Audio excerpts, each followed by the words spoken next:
most merciful. All praise be to Allah, the Lord of the world, the Master of the day after, and the Creator of everything in His universe. He has no partner.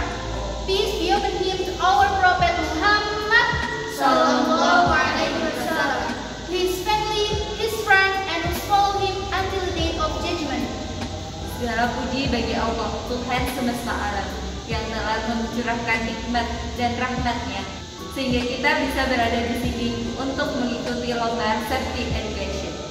Salawat serta salam tak lupa selalu tercurahkan kepada junjungan kita Nabiullah Muhammad Sallallahu Alaihi Wasallam, yang telah membawa kita dari zaman kegelapan ke zaman yang terang benderang, yakni ad-dinul Islam.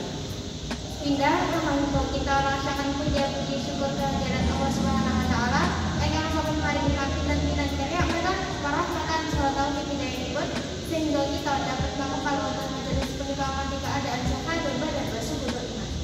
Salawat serta salam tetap tercurahkan jumatan Nabi kita Nabi Abu Muhammad Sallallahu Alaihi Wasallam, Nabi akhir zaman, Nabi yang insya Allah memberikan syafaatnya yaumil hada ila yaumil qiyamah. Kami dari kelas EKM 1 akan membawakan sebuah safety education yang insya Allah bermanfaat. Seperti yang kita tahu, perilaku selamat tidak hanya ada di rumah sakit, pertambangan, pembangunan, dan lain sebagainya, tapi perilaku selamat juga ada di lingkungan sekitar kita, seperti kampus, sekolah, pondok pesantren, dan sejenisnya. Oleh karena itu, izinkan saya dan kelompok saya menjelaskan tentang safety education yang ada di lingkungan kampus. Selamat menonton! Contoh pertama, kita lihat mahasiswa satu ini terlihat sibuk dengan teleponnya dan buku di tangannya. Hal ini merupakan contoh perilaku tidak selamat. Jika kita amati, dia terlihat sedang menelpon sambil berjalan dengan meletakkan gadgetnya di antara telinga dan bahu. Hal ini bisa mengakibatkan cedera pada lehernya. Mahasiswa ini juga menggunakan tas punggung hanya di sebelah sisi saja, yang bisa mengakibatkan cedera pada punggungnya.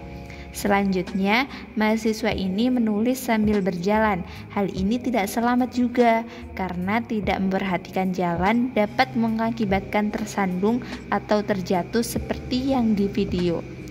Lalu, kalau kita perhatikan lebih detail lagi, mahasiswa ini berjalan di atas keramik yang notabene memang licin menggunakan sepatu yang tidak safety, karena sol sepatunya yang tipis dan licin.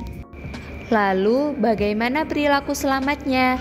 Dari hal yang paling dasar, penggunaan sepatu haruslah sol sepatunya terbuat dari karet untuk meminimalisir terjadinya terpleset ketika berjalan di wilayah yang licin. Lalu, gunakan tas punggung sesuai penggunaannya, karena tas jenis ini sudah didesain sedemikian rupa untuk mencegah terjadinya cedera pada punggung. Jangan lupa, dalam berjalan, perhatikan jalannya. Jangan sambil telepon, menulis, makan, dan kegiatan yang memecah fokus lainnya. Cukup fokus dengan jalannya sampai tujuan. Contoh kedua, posisi duduk yang ergonomis. Posisi duduk sangat berpengaruh terhadap kesehatan tulang kita. Jika salah posisi duduknya akan berakibat fatal pada tulang punggung. Misalnya terjadi lordosis, skoliosis, dan kifosis. Coba perhatikan mahasiswa berkacamata. Dia merupakan contoh posisi duduk yang tepat, tegak dengan punggung lurus dan bahu ke belakang. Sedangkan mahasiswa satunya berpotensi terkena kelainan penyakit punggung. Contoh ketiga, terlalu banyaknya beban pelajaran yang dirasakan mahasiswa akan menyebabkan mahasiswa merasa kelelahan seperti yang terlihat dalam video. Selain itu, banyaknya beban juga akan meningkatkan tingkat kesetresan dan juga merusak psikis dan mental mahasiswa. Solusi selamatnya adalah mengukur kemampuan mahasiswa terhadap beban tugas yang bisa mereka tanggung. We think enough. Kami rasa cukup. Sekarang senang kita.